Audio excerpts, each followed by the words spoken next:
제가 온실가스에 대해서 이 데이터를 보고 굉장히 놀랐습니다. 온실가스 배출에 대해서 우리나라가 거의 세계에서 상위권에 올라와 있다는데 이게 맞나요? 거의 세계 6위라고 하는데 6위가 맞아요? 제가 들으니까 4위까지 올라갔다고. 올라갔어요 그 사이에? 이게 어떻게 제가 대본 받고 올라간 건 아닐 것 같은데 어디 4위예요? 4위? 예, 최근 데이터는 4위로 돼 있습니다. 근데 아니, 이거는 예. 이제 그 인구수 대비해서 그렇게 얘기를 하는 거고요. 뭐 인구 한 명당 예, 온실가스 그렇습니다. 배출량 이렇게 예. 해서.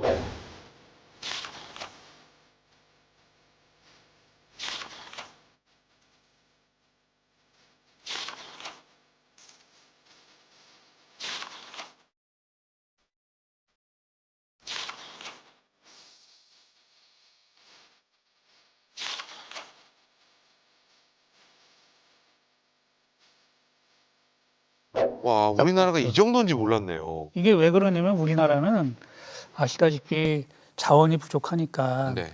그 화석연료를 많이 수입해다가 음. 국가기관 산업을 많이 발전을 시켜서 지금까지 이렇게 우리가 잘 살고 있잖아요. 네네. 이러면서 최종적으로 이제 나온 게 결국에는 이산화탄소예요.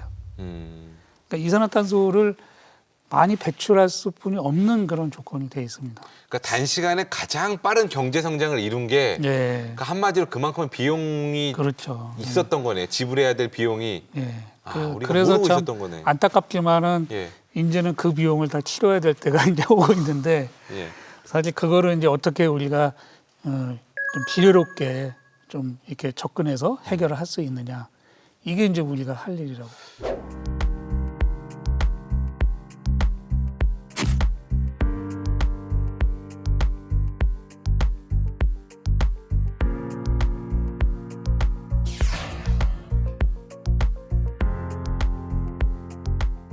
자, 바이러스 같은 경우는 우리나라의 그 바이러스 연구 수준은 어느 정도 되나요? 일단 바이러스 연구, 일단 객관적으로 코로나19 팬데믹 동안에 저희 꽤 괜찮은 연구 성과들을 많이 냈습니다. 그리고 연구진들도 굉장히 열심히 하고 있고요.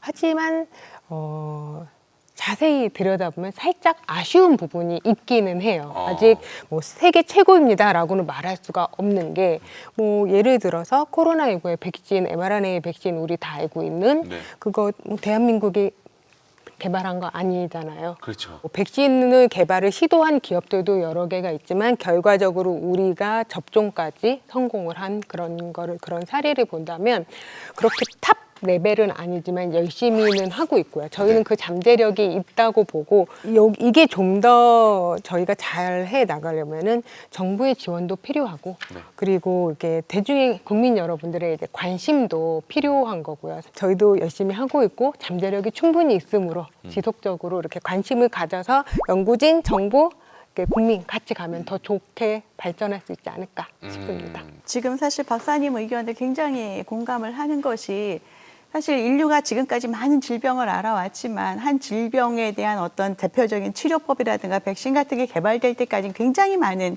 시간이 소요가 됐었잖아요. 그런데 이번 그 코비드-19 같은 경우에는 굉장히 빠르게 과학자들이 움직여서 RNA 백신이라는 완전히 새로운 형태의 백신을 개발을 해냈죠. 근데 이것이 하루아침에 된 것이 아니라 그 RNA 관련 연구를 꾸준히 뭐 이것이 돈이 되든 안 되든 주목을 받든 안 받든 꾸준히 기초 연구를 해왔던 분이 계셨고 이것에서부터 시작을 해서 어찌 보면은 정말 큰일이 날 수도 있는 전 세계 인류의 얼마나 많은 사람들이 사망할 수밖에 없었던 이런 상황에서 이겨낼 수 있는 힘을 만들어낸 거잖아요. 그래서 기초 연구가 왜 중요한가를 어떻게 보면 우리가 코로나19을 겪으면서 더 뼈저리게 느꼈던 것 같아요. 그래서 뭐 지금 R&D 예산 줄어든다고 이제 현장에서 굉장히 많은 걱정들을 하고 계신데요. 이런 것에 대해서 분명하게 기초 연구가 왜 중요한지 그리고 이것을 소홀히 하면은 인류가 어떻게 되는지에 대한 경각심을 좀 가져야 되겠다라는 생각을 하고요. 이렇게 연구를 해놨더니 지금 그 mRNA 백신을 생산하는 그 특허는 미국에서 가지고 있는데 네네. 이 비용을 지금 5배를 올린다고 하더라고요. 기존보다요? 네, 백신 금액을 5배를 올린다고 해요. 그래서 5배가 올리게 되면은 우리나라가 2021년에 그 7,900만 명분의 백신을 구입하는데 든 비용이 3조 8천억 원이에요. 3조 5배가 오르면 20조입니다. 20조. 야. 그러니까 얼마나 이 기초 연구를 통해서 이 미래 기술을 개발을 해서 가지고 있는 것이 중요한가라는 것을 우리가 이 코로나에서도 잘 볼 수가 있는 거죠. 근데 저는 한천하 알겠습니다. 박사님 말씀 너무 이제 동의를 하고요. 네. 그 기초 연구는 사실 어떤 흥미 내지는 별로 돈 안 되는 분야로도 생각하시는 분들이 많은데 사실 그렇지 않고 장기적으로 봤을 때 반드시 필요한 부분이라는 거를 다시 한번 말씀드리고 싶습니다.